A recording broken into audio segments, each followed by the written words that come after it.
Fan foi abandonada pela sua família ainda pequena e teve que conviver num orfanato até seus 15 anos.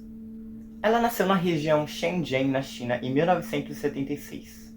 Ela completou 15 anos em 1991. Nessa idade ela teve que deixar o orfanato por restrição de idade. Provavelmente tinha muitas crianças para eles cuidarem lá. Sem mais viver no orfanato e sem família, a Fan se tornou uma sem-teto.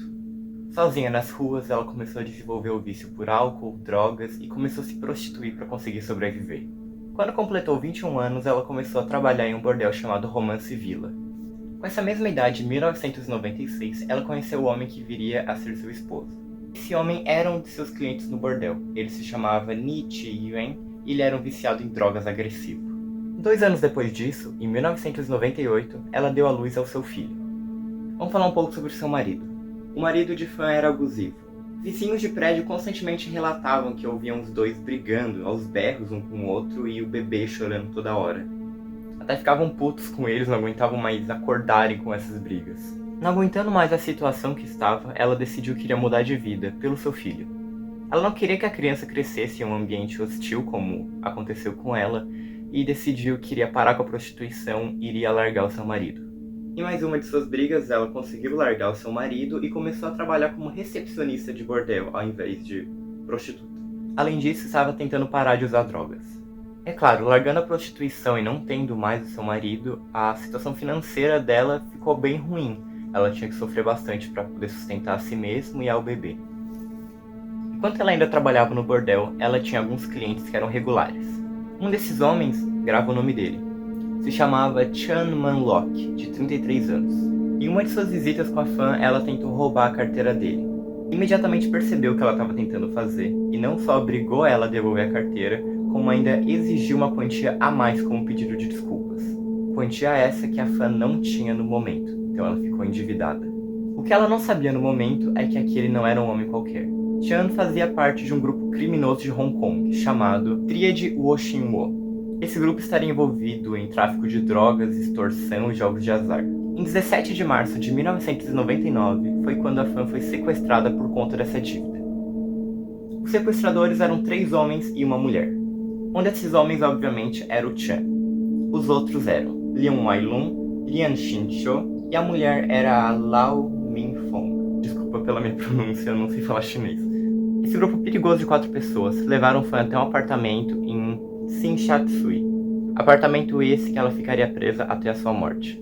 O plano original de Chan com esse sequestro era fazer dinheiro utilizando o corpo da Fan, obrigando ela a se prostituir para homens. Mas ele percebeu que era divertido torturar ela e fez isso até o corpo dela não aguentar mais e sucumbiu de dor. Durante o mês que ela ficou presa naquele quarto de apartamento, a Fan foi torturada de inúmeras maneiras. Às vezes ela era espancada por um pedaço de metal, às vezes ela era pendurada no ar e era usada de saco de pancadas. Ela já foi chutada na cabeça 50 vezes seguidas, e suas pernas e pés foram queimados com cera de vela e plástico quente para que ela não conseguisse se mover. Esses são apenas alguns dos métodos de tortura que eram utilizados nela. Ainda por cima, ela era forçada a dizer que gostava dessas punições, senão ela seria torturada de maneira ainda mais severa no dia. Fan morreu de fato em algum momento entre o dia 14 ou 15 de abril de 1999, já que seu corpo estava fraco demais e não aguentava tantos hematomas. Depois que os sequestradores haviam percebido que Fan havia morrido, eles decidiram que iriam se livrar do corpo. Literalmente picotaram ela e incineraram os restos mortais. Agora, a parte mais conhecida do caso é que seu crânio foi costurado dentro de uma pelúcia da Hello Kitty. Esse crânio foi muito importante para a investigação, porque além dele só conseguiram encontrar alguns restos mortais e dentes. Nada que realmente desse para identificar que era a Fan. Chan Man-lok, que é o principal responsável por esse caso, na manhã de 28 de maio, estava em seu apartamento, longe da cena do crime, junto com sua esposa, quando um esquadrão policial da SWAT invade o local. Inicialmente, a esposa de Chan foi investigada como sendo uma possível cúmplice, mas não conseguiram ligar ela de jeito algum. Chan, é claro, foi capturado pelos policiais e essa captura foi anunciada nos jornais. Lian Wailun, um dos parceiros de Chan, viu que ele foi capturado pelos jornais e tentou fugir para Guangxi de avião.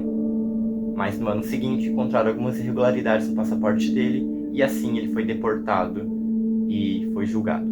Foi em 20 de outubro de 2000 que o julgamento dos 3 homens que sequestraram Sean começou. A quarta mulher, que estava junto com eles, acabou testemunhando contra eles em troca de imunidade, então ela não foi punida. O júri estava dizendo que não tinha como confirmar que Fan realmente havia morrido por conta de seus abusos.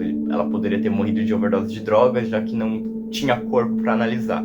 Os 3 homens afirmaram que sim, haviam abusado e desmembrado o corpo dela, mas que não haviam a matado. O que Mas enfim, eles acabaram sendo condenados pelo assassinato e abusos constantes da vítima. O próprio julgamento foi descrito como intenso e assustador. A irmã e o irmão de Lian Wailung estavam no tribunal e parece que ela teve um colapso mental, o cara surtou, ficou agressivo, foi uma loucura. O juiz do caso, enfim, condenou os 3 homens à prisão perpétua. O juiz fez uma declaração sobre esse caso. Nunca em Hong Kong nos últimos anos um tribunal ouviu falar de tamanha crueldade, depravação, insensibilidade, brutalidade e violência. Shan Man-lok e Lian Wailun estão cumprindo pena na prisão da China até hoje, 25 anos depois.